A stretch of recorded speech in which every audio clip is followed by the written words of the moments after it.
Hello जी, नमस्कार। स्वागत है बच्चों आप सभी का विश्वास ई लर्निंग प्लेटफॉर्म पर। हम अध्ययन कर रहे हैं हमारी एमसीक्यू सीरीज के अंदर जूलॉजी के जो महत्वपूर्ण क्वेश्चन है उनके बारे में। अकॉर्डिंग टू सेक्शन अपना स्टडी कर रहे हैं, सेक्शन वाइज जैसे जैसे सेक्शन है, कौन कौन से टॉपिक है, हर टॉपिक को कवर करते हुए अपन महत्वपूर्ण क्वेश्चनों पर बात कर रहे हैं। अब जो हम आगे के जो हमारी सीरीज लेंगे, क्वेश्चन लेंगे, वो सेक्शन सी और डी से रिलेटेड होंगे। सी और डी के क्वेश्चन लेंगे, एक साथ मिलेंगे आपको। अब आप सोचोगे दोनों का साथ में क्यों ले रहे हो, सी का डी का अलग अलग क्यों नहीं? क्योंकि कहीं ना कहीं आपस में क्या करते हैं, रिलेट करते हैं। देखो, अब जो सी और डी सेक्शन है उसके अंदर हमें जो कोर डेटा है उसके बारे में पढ़ना है। थोड़ा सा आपको मैं प्रारूप बता देता हूँ कि कहां से कौन से टॉपिक हमारे सी और डी सेक्शन के अंदर है। हम देखेंगे कोर डेटा के बारे में, क्योंकि सी सेक्शन है वो लोअर वर्टिब्रेट से रिलेटेड है और डी है वो हायर वर्टिब्रेट से रिलेटेड है। कोर डेटा जो ग्रुप है, इस कोर डेटा ग्रुप को हम दो पार्ट में डिवाइड करते हैं। एक है प्रोटोकोर डेटा और एक है यूकोर डेटा, यानी प्रिमिटिव कोऑर्डिनेट है और ये डेवलप्ड कोऑर्डिनेट है। अब प्रोटो कोऑर्डिनेट है, इसको आगे चलकर तीन सब फाइलों में डिवाइड किया गया। हेमिकोर डेटा, यूरोकोर डेटा और सिफिलोकोर डेटा। यूकोर डेटा को एक सब फाइल में डिवाइड किया गया, वर्टिब्रेटा,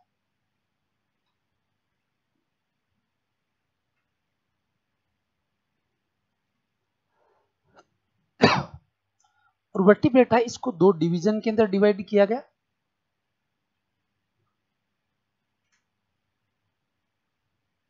एग्नेथा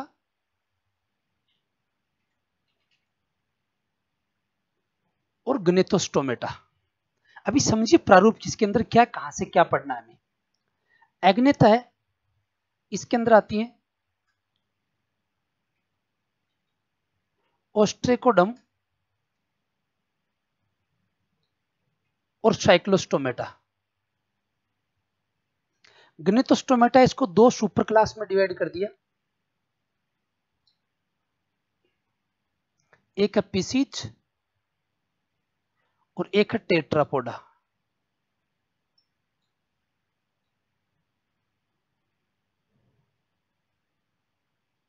टेट्रापोडा, पिसीज के अंदर सारी की सारी क्या आ जाएंगी, फिश आ जाएंगी। टेट्रापोडा के अंदर क्या आ जाएगा, एम्फीबिया, रेप्टिलिया, एविच और मेमल्स। थोड़ा सा इसको समझा देता हूं ताकि जो क्वेश्चन आएंगे वो करना आपके लिए आसान हो जाएगा। देखो, कोर डेटा, दो बड़े ग्रुप एनिमल के नॉन कोर डेटा और कोर डेटा। किस आधार पर इनको क्लासिफाइड किया गया, तीन महत्वपूर्ण कोऑर्डिनेट लक्षण के आधार पर, कि यदि किसी जीव की जीवन की किसी भी अवस्था में नोटोकोड यानी कि पृष्ठरज्जु, नर्व कोड, तंत्रिका रज्जु और फेरिंजियल गिल स्लिट्स,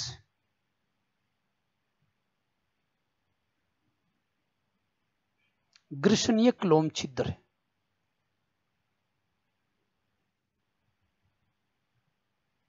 ये किसी भी जीव में जीवन की किसी भी अवस्था में ये तीन मूलभूत कोऑर्डिनेट लक्षण यदि किसी में पाए जाते हैं, तीन फंडामेंटल कैरेक्टर हैं कोऑर्डिनेटा में मिलते हैं, इनको कोऑर्डिनेट लक्षण कहते हैं। नोटोकोड बॉडी की पृष्ठ सतह पे उपस्थित होती है, ये बॉडी है, बॉडी की डोर्सल सरफेस है, इस पर क्या होती है, नोटोकोड होती है। Nerve cord, hollow nerve cord होती है डोर्सल सरफेस, तो डोर्सली होलो नर्व कोड भी इसको बोल देते हैं। पृष्ठीय खोखला तंत्रिका रज्जु। जैसे ये एक अपन प्रारूपिक कोऑर्डिनेट बनाई है,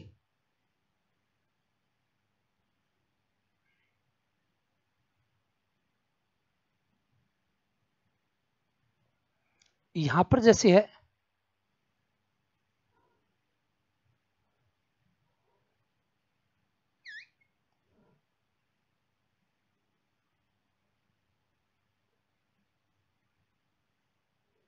इस प्रकार से तीन मूलभूत लक्षण होते हैं। यहां पर माउथ वाला पार्ट है, एनस वाला है, और यहां पर क्या मिलती है, गिल स्लिट्स मिलती है। तो किसी जीव के अंदर नोटोकॉर्ड है, नर्वोकॉर्ड है और गिल स्लिट्स हैं फेरिंक्स वाले भाग में, ग्रसनी वाले भाग में, तो उस प्राणी को अपन क्या कहते हैं, कोर्डेट। तो पहला क्वेश्चन आपको यहीं से मिलेगा कि कोर्डेटा को क्लासिफाइड करने का मुख्य आधार क्या था। ये तीन मूलभूत लक्षण थे ये। अब जिसमें उपस्थित है उसको कोर्डेटा कहेंगे, जिसमें नहीं है उनको नॉन कोर्डेटा कहेंगे। इसको आगे चलकर दो ग्रुप के अंदर डिवाइड कर दिया गया, प्रोटोकोर्डेटा और यूकोर्डेटा। प्रोटोकोर्डेटा का मतलब प्रिमिटिव कोर्डेट है, जिनके अंदर नोटोकॉर्ड मिलती है, नर्वोकॉर्ड मिलती है, गिल स्लिट्स मिलते हैं। इसमें भी हेमिकोर्डेटा, यूरोकोर्डेटा और सिफिलोकोर्डेटा। एक तो हमारे सेक्शन में दे रखा है सी के अंदर, वो प्रोटोकोर्डेटा के बारे में दे रखा है, तो हमें इनसे संबंधित है क्वेश्चन आपको मिलेंगे। इसके बाद में यूकोर्डेटा के अंदर हमें एग्नेथा दे रखा है। एग्नेथा के अंदर भी मुख्य रूप से किसको पढ़ना है, साइक्लोस्टोमेटा को पढ़ना है। इसके बाद में हमारे जो डी सेक्शन है उसके अंदर पूरा का पूरा क्या, टेट्रापोडा दे रखा है, यानी एम्फीबिया दे रखा है, रेप्टाइल्स दे रखे हैं, एविज दे रखे हैं और मेमल्स दे रखे हैं। ये सारे के सारे क्या, कोर्डेट प्राणी है, इसलिए हम इसके क्वेश्चनों का भी एक साथ अध्ययन हम करें, क्योंकि सारे कोर्डेट ही है। थोड़ा थोड़ा इनके बारे में समझ लीजिए। हेमिक कोर्डेटा, हेमिक का मतलब हाफ, हाफ कोर्डेट है, जो शुरू में माना था कि इसके अंदर नोटोकॉर्ड, नर्वोकॉर्ड और गिल स्लिट्स है, लेकिन बाद के अध्ययनों से पता चला कि इसके अंदर वास्तविक नोटोकॉर्ड नहीं पाई जाती है, इनमें वास्तविक नोटोकॉर्ड नहीं मिलती है, इसलिए इनको कोर्डेट नहीं मानते, इसलिए इनको वर्तमान में कोर्डेटा से बाहर निकाल दिया और नॉन कोर्डेटा के साथ में क्या किया जाता है, इसका अध्ययन किया जाता है। यूरोकोर्डेटा के अंदर किन प्राणियों को रखा, यूरा, यूरा का मतलब टेल, जिनकी टेल के अंदर नोटोकॉर्ड पाई जाती है, यानी वो भी लार्वा के अंदर, ओनली लार्वा में मिलेगी, तो उनको बोला यूरोकोर्डेटा। जैसे इसके अंदर आएगा हर्डमानिया। सिफिलोकोर्डेटा, इसके अंदर अध्ययन किया जाता है एम्फियोक्सिस या ब्रिंकियोस्टोमा का। इससे संबंधित क्वेश्चन देखेंगे। इधर वर्टिब्रेटा, यूकोर्डेटा का सब फाइलम वर्टिब्रेटा, यानी जिनके अंदर वर्टिब्रिक कॉलम मिलेगी, यानी रीढ़ की हड्डी, यानी यहाँ जो नोटोकॉर्ड होती है वो किसके द्वारा रिप्लेस हो जाती है, वर्टिब्रिक कॉलम के द्वारा रिप्लेस हो जाती है, तो उनको अपन बोलते हैं वर्टिब्रेट। वर्टिब्रेटा के अंदर दो ग्रुप, एग्नेथा, ए का मतलब एब्सेंट, गणितस का मतलब जो, जबड़ा, जिनके अंदर क्या, जबड़ा एब्सेंट होता है, उनको बोला जाता है एग्नेथा, यानी जिनके अंदर जबड़े नहीं मिलेंगे। गणितोस्टोमेटा, गणितस का मतलब जबड़ा, स्टोमा का मतलब माउथ, जिनके माउथ के अंदर क्या मिलते हैं, जबड़े मिलते हैं। इसकी दो सुपर क्लास आ गई, पीसीज, यानी सारी की सारी यहाँ कौन आती है, मछलियां, तो मछलियों के बारे में पढ़ेंगे, इनके अडैप्टेशन देखेंगे, इनके स्केल के बारे में पढ़ेंगे, इनके माइग्रेशन के बारे में देखेंगे। इधर टेट्रापोडा की, जिनकी बॉडी पे चार भुजाएं मिलती है। एम्फीबिया यानी उभयचर, रेप्टाइल्स सरीसृप, एविज यानी पक्षी, मैमल्स यानी स्तनधारी। इनसे संबंधित जो महत्वपूर्ण क्वेश्चन है उनको लेकर हम बात करेंगे। बाकी कोर डेटा से संबंधित एक डिटेल वीडियो यूट्यूब पर हमारे विश्वास कैरियर इंस्टीट्यूट के चैनल पे आपको मिल जाएगा। डिटेल में यदि आप कोर डेटा के बारे में पढ़ना चाहते हो तो डिटेल में वहां पर पढ़ाया हुआ है। यहाँ मान लीजिए जो क्वेश्चन है उसके हिसाब से आपके सामने बात करने वाला हूँ। तो अब इससे संबंधित आपको समझ में आ गया कि सी एंड सी सेक्शन के अंदर क्या पढ़ना है। प्रोटोकोर्डेट है, फिर समझ लीजिए। इसके बाद में एग्नेथा है, एग्नेथा के अंदर साइक्लोस्टोमेटा है सी सेक्शन के अंदर, और डी सेक्शन के अंदर टेट्रापोड है, सारे के सारे एम्फीबिया, रेप्टाइल, एविज और मैमल्स। ठीक है, ये आएंगे और इनसे संबंधित अपन क्वेश्चनों को अध्ययन करेंगे। तो अब आपको प्रारूप पता चल गया कि कहां से क्या है और किसके बारे में हमें पढ़ना है।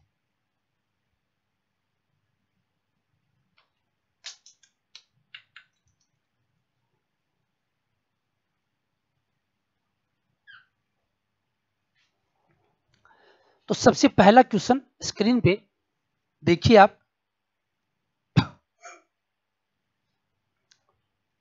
The main characteristic of the phylum Chordata is, यानी संघ कोर्डेटा का प्रमुख लक्षण क्या है। अभी मैंने आपको बताया कि जिसमें नोटोकॉर्ड, नर्वोकॉर्ड और गिल स्लिट्स हैं, यानी presence of notochord, presence of pharyngeal gill slits and presence of dorsal hollow tubular nerve cord. यानी डोर्सल का मतलब डोर्सल सरफेस पर है, होलो का मतलब अंदर से खोखला मिलेगा, नलिकाकार है, लंबा नर्वोकॉर्ड है, तो पृष्ठतलीय खोखले नलिकाकार केंद्रीय तंत्रिका की उपस्थिति। तो यानी ये तीनों लक्षण है, ये मैन कैरेक्टरिस्टिक फीचर है कोर्डेटा के, यानी कोर्डेटा नॉन कोर्डेटा को अलग करने की तीन महत्वपूर्ण लक्षण। तो ऑप्शन आपका हो जाएगा यहां पर D, all of the above. Next question, the chordate animals whose larvae have chordate characteristic are, यानी जिन कोडेट जंतुओं के लार्वा में कोडेट लक्षण पाए जाते हैं वे आते हैं, वे कौन से ग्रुप में आते हैं? प्रोटोकोडेटा में आते हैं, यूरोकोडेटा में आते हैं, सिपिलोकोडेटा में आते हैं या हेमिकोडेटा के अंदर आते हैं। अभी हमने देखा है कि जो प्रोटोकोडेटा ग्रुप था कोडेटा का, प्रोटोकोडेटा को 3 सब फाइलम के अंदर डिवाइड किया गया था, हेमिकोडेटा, यूरोकोडेटा और सिफेलोकोडेटा। अब इसके अंदर हमने कहा कि हेमिकोडेटा के अंदर तो वास्तविक नोटोकोड मिलता ही नहीं है, ये तो हमने देख लिया था, तभी तो इसको कोडेटा से बाहर कर दिया वर्तमान में। बाकी यूरो का मतलब मैंने बताया था कि यूरो का मतलब क्या होता है? टेल के अंदर, यानी यूरोकोडेटा के अंदर अपन स्टडी करते हैं हर्डमानिया की। हर्डमानिया का जो लार्वा होता है एसिडियन टेडपोल लार्वा। कौन होता है? Ascidian tadpole larva. Ascidian tadpole larva, ascidian tadpole larva के अंदर सभी कोडेट लक्षण यानी नोटोकोड, नर्व कोड और गिल स्लिट्स पाए जाते हैं। अब जो यूरोकोडेटा का जो वयस्क होता है हर्डमानिया के अंदर वयस्क में ये कोडेट कैरेक्टर नहीं मिलेंगे, ओनली फॉर किस में मिलते हैं? लार्वा के अंदर ही मिलते हैं। क्वेश्चन में पूछा ही हमें यही है कि जिन कोडेट जंतु के लार्वा में कोडेट लक्षण पाए जाते हैं वो ग्रुप कौन सा है? तो वो सब फाइलम कौन सा है? यूरोकोडेटा है। तो ऑप्शन बी के अंदर है आपका यूरोकोडेटा, तो ऑप्शन बी सही हो जाएगा। Next question, which of the following groups is now classified as non कोडेट? यानी कौन सा समूह है जो अब नॉन कोडेटा के अंदर वर्गीकृत किया गया है? यानी जिस ग्रुप को नॉन कोडेटा में डिवाइड किया गया, जो है किसका? कोडेटा का। जब कोडेटा का क्लासिफिकेशन किया गया था वाल्फोर के द्वारा, तब हेमिकोडेटा को देखो किसके साथ में रखा है? कोडेटा के अंदर रखा है। कोडेटा के अंदर हमने कैटेगरी देखी, इधर प्रोटोकोडेटा, इधर यूकोडेटा, तो कहां पर रखा गया? कोडेटा के अंदर रखा गया। लेकिन जैसे जैसे स्टडी हुई, बाद में विले ने, हाइमन ने स्टडी की, तो पता चला कि इसके अंदर वास्तविक नोटोकोड नहीं मिलता है, इसके अंदर स्टोमोकोड या बक्कल डाइवर्टिकुलम है, और वास्तविक नोटोकोड नहीं, इसका मतलब अपन इसको क्या नहीं मान सकते? कोडेट नहीं मान सकते। इसलिए इसको वर्तमान में यहां से क्या कर दिया गया? बाहर कर दिया, प्रोटोकोडेटा से निकाल दिया, और इसकी किसके अंदर करते हैं? नॉन कोडेटा के साथ में इसका अध्ययन किया जाता है। तो इस क्वेश्चन के अकॉर्डिंग आपका ऑप्शन हो जाएगा हेमिकोडेटा। नेक्स्ट क्वेश्चन, हर्डमानिया उदाहरण है, किस ग्रुप का उदाहरण है? प्रोटोकोडेटा के अंदर हेमिकोडेटा, यूरोकोडेटा, सिपिलोकोडेटा है। अब यहां से हेमिकोडेटा के अंदर आता है बेलेनोग्लोसस,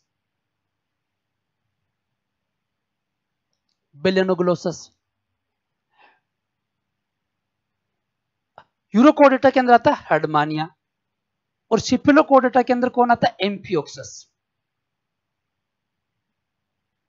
या ब्रिंकियोस्टोमा या लेंसिलेट। ये तीनों के आप एग्जाम्पल ध्यान में रखिए, किसी का भी पूछा जा सकता है।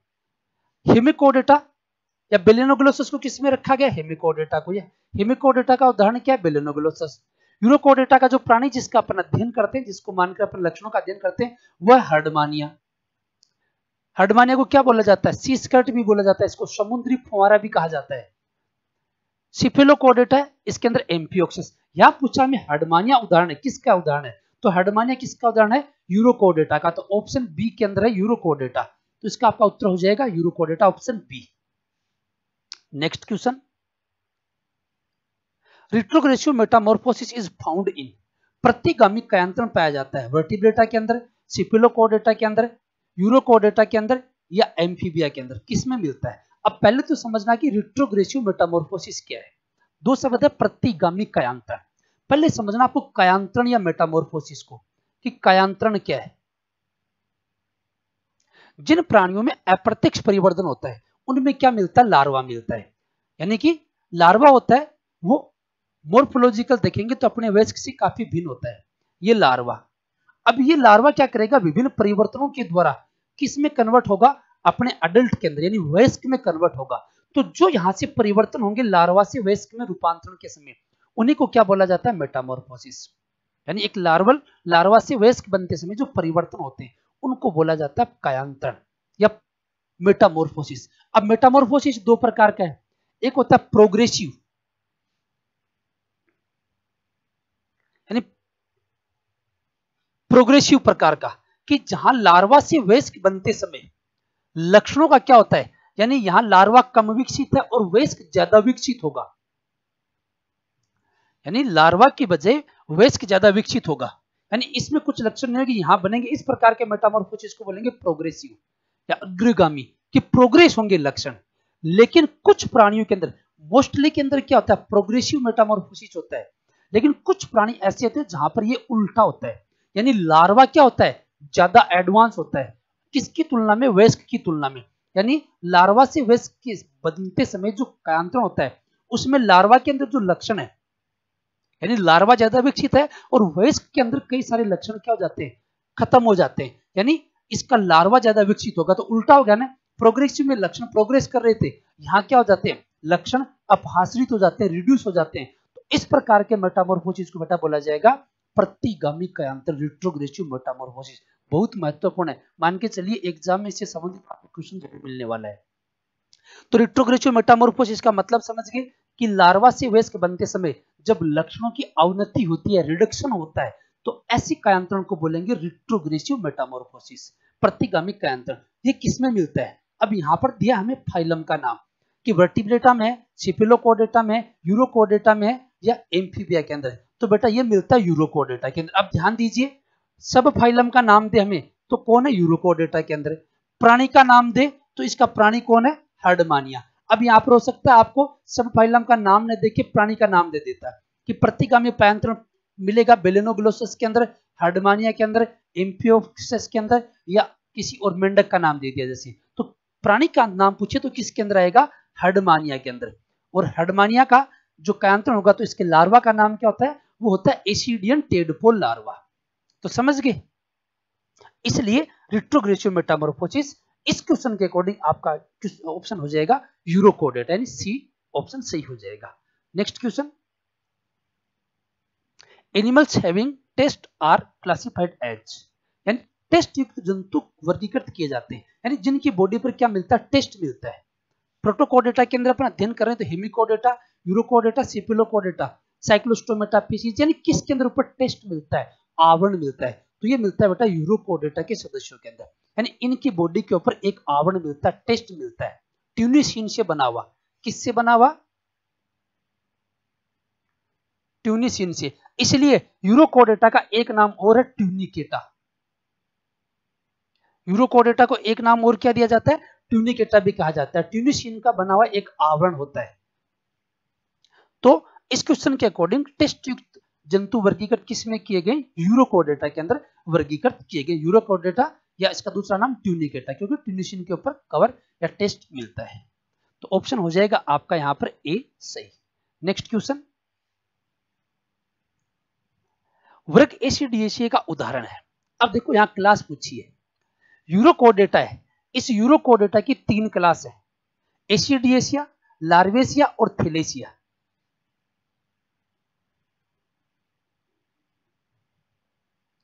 एसिडिएसिया भी है,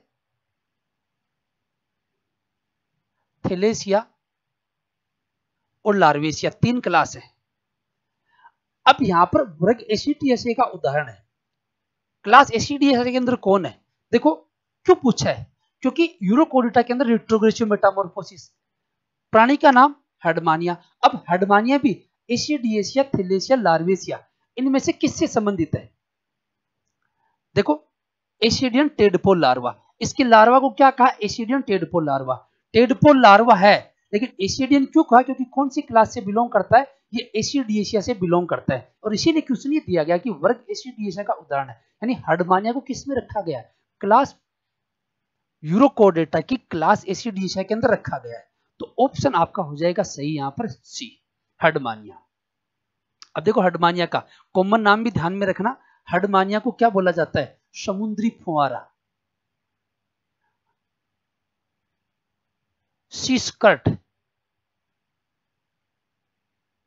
समुद्री फवारा भी बोला जाता है इसको, क्योंकि वेस्क होता है वो स्थानबद्ध होता है, एक ही जगह पर रहता है। अभी हमने कहा ऊपर टेस्ट मिलता है, अपने प्रोटेक्शन के लिए क्या करता है, कवच में पानी भर लेता है, जब इसको लगता है खतरा तो बॉडी को जैसे फैलाएगा तो वो फवारे की तरह क्या करेगा, पानी बाहर निकलता है, इसलिए इसको बोला जाता है समुद्री फवारा। तो ये भी ध्यान रखना, समुद्री फवारा किसका नाम है, हर्डमानिया का कॉमन नाम है।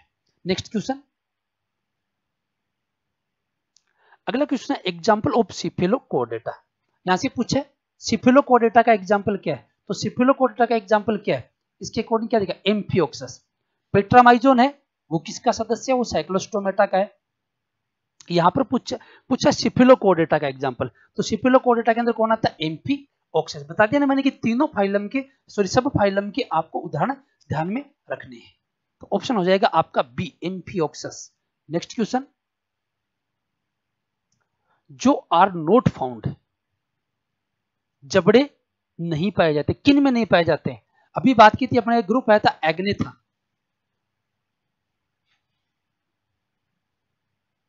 एग्नेथा के अंदर हमने पढ़ा था ऑस्ट्रेकोडर्मी, साइक्लोस्टोमेटा।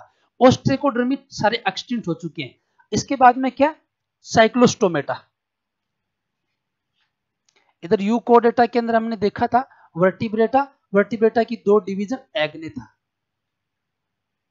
एग्नेथा, और इधर क्या है गनेथोस्टोमेटा।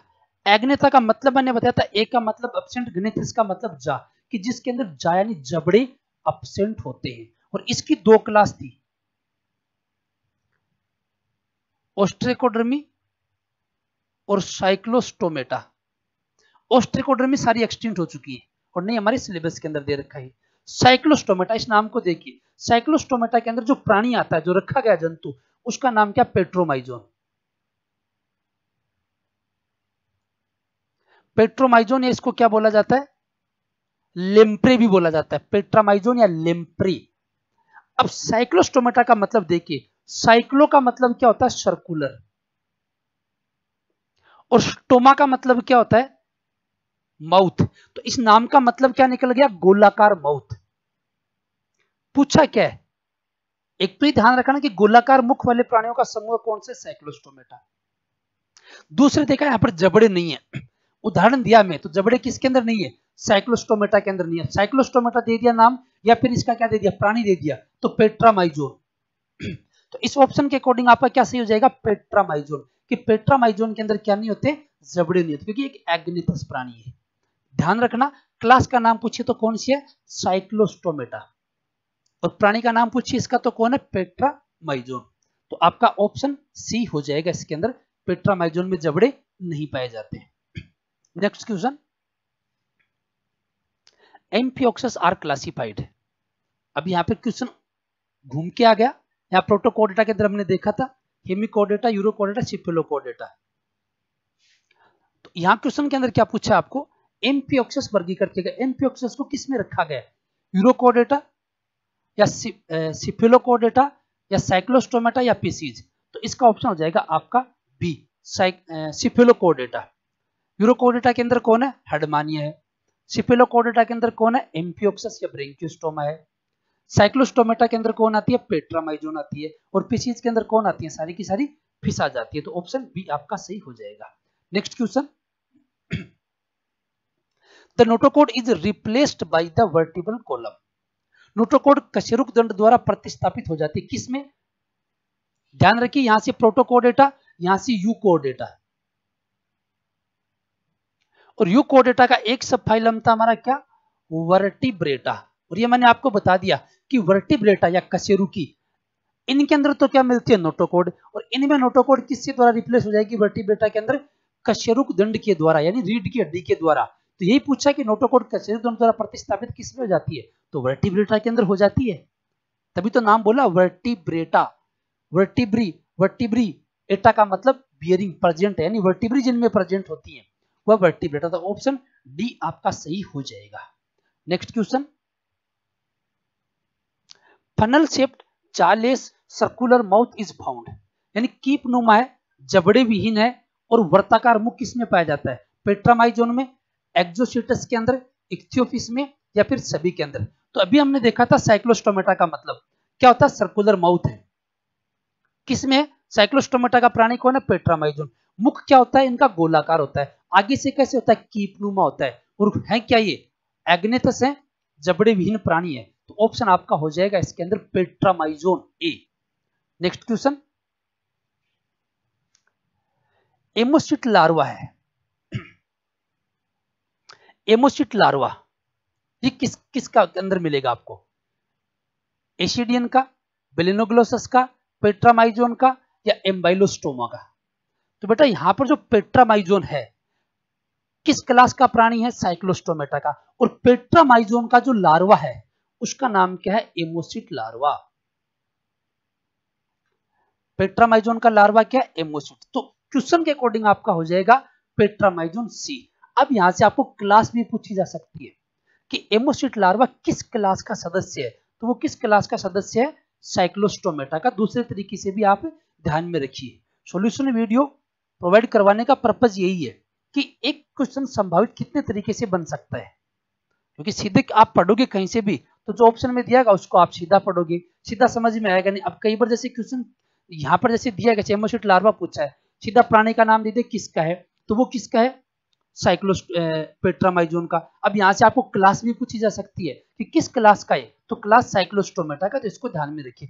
दो लार्वा की हमारे यहाँ बात आई, एक बात है एसिडियन टेडपोल लार्वा की जो है हेडमानिया का, एक यहाँ पर अपने आ रहा है एमोसिट लार्वा के बारे में। तो एमोसिट लार्वा किसका है? पेट्रामाइजोन का लार्वा है। तो ऑप्शन आपका यहाँ पर सी सही हो जाएगा। क्वेश्चन इस तरीके से भी पूछा जा सकता है कि पेट्रामाइजोन का लार्वा है तो क्या हो जाएगा? एमोसिट लार्वा उसका नाम हो जाएगा। सी ऑप्शन आपका यहां पर सही हो जाएगा। नेक्स्ट क्वेश्चन, युग्मित फिन या युग्मित पंख पाए जाते हैं। पेड फिन आर फाउंड इन।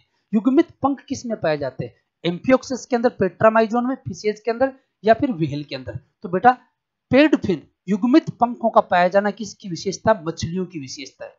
यानी मछलियों के अंदर, जैसे ये मछली है, इसके अंदर युग्मित का मतलब पैर में, पैर में यहां पर है और यहां पर है। ये है पेक्टोरल फिन और ये पेल्विक फिन, यानी श्रोणी पंख और अंश पंख।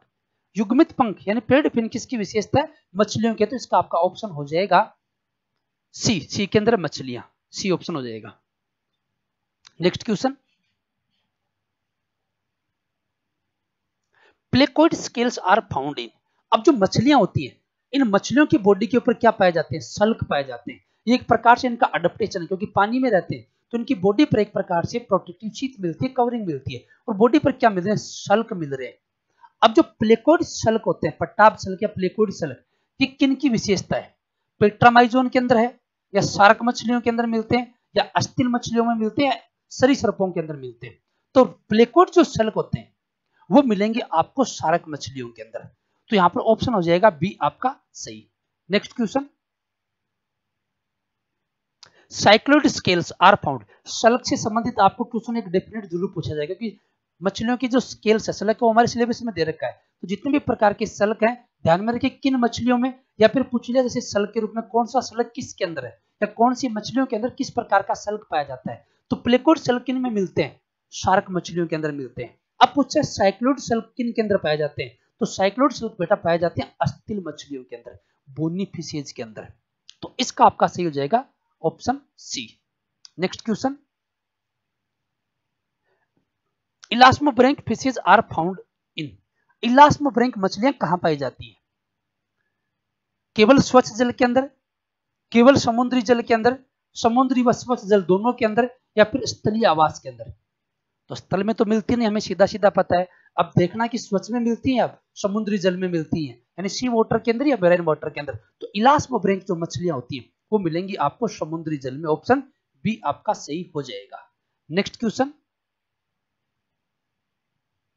निम्न में से किस वर्ग के जंतुओं की त्वचा नम व ग्रंथिल होती है?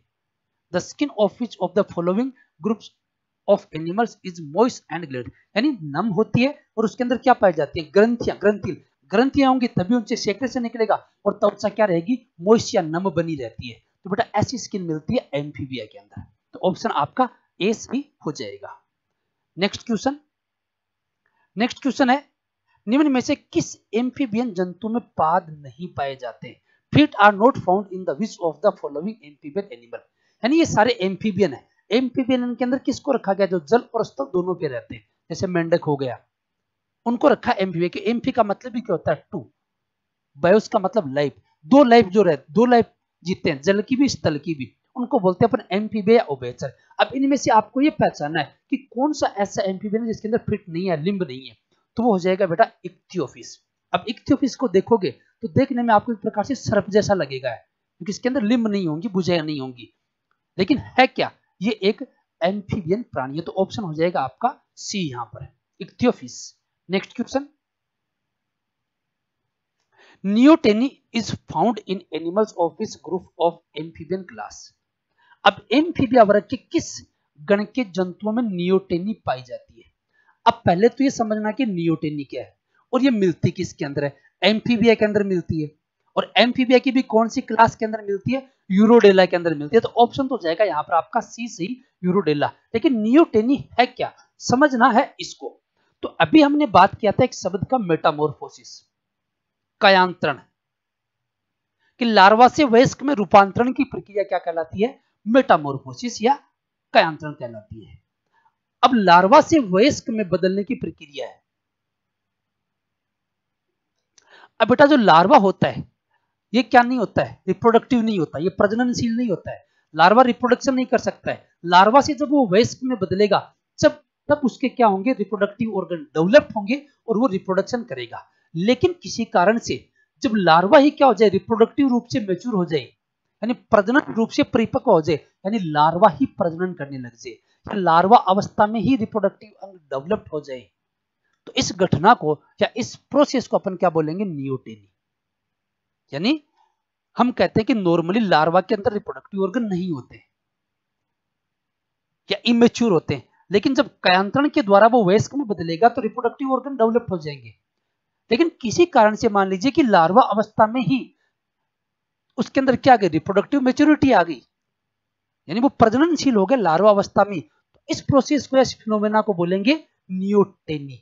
अब ये किस में मिलती है? ये एम्फीबिया की क्लास यूरोडेला के अंदर मिलती है। जो ग्रुप यूरोडेला है एम्फीबिया का, उसके अंदर हमको नियोटेनी देखने को मिलती है। तो ऑप्शन सी सही हो जाएगा। नेक्स्ट क्वेश्चन, रेप्टिलिया वर्ग के जंतुओं की त्वचा होती है। पीछे क्वेश्चन आया था एम्फीबिया वर्ग के जंतुओं की त्वचा मॉइस्ट और कैसी होती थी? ग्रंथिल। लेकिन रेप्टिलिया की कैसी होती है?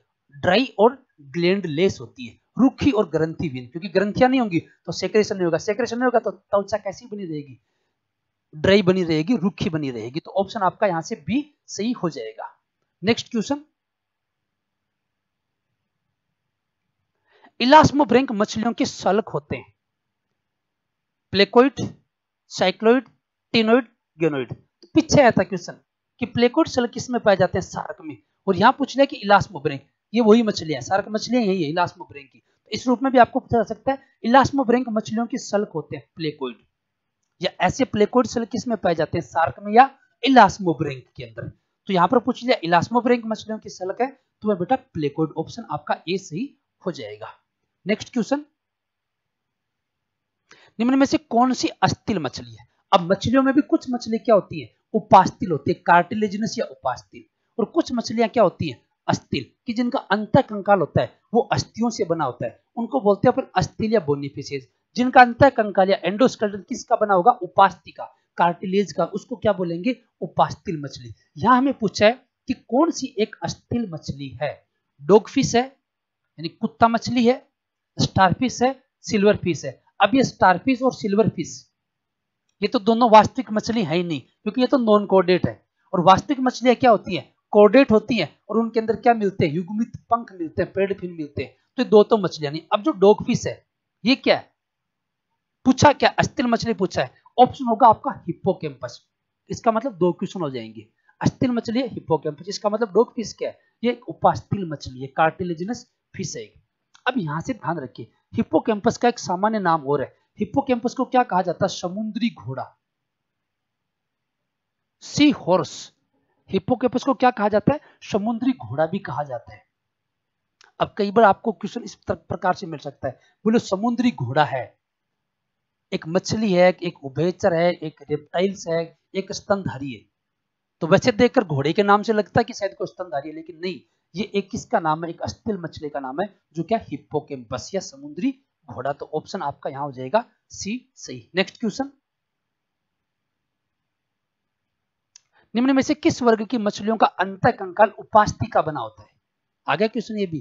तो किसका बना होता है? इलास्मोब्रेंक मछलियों का।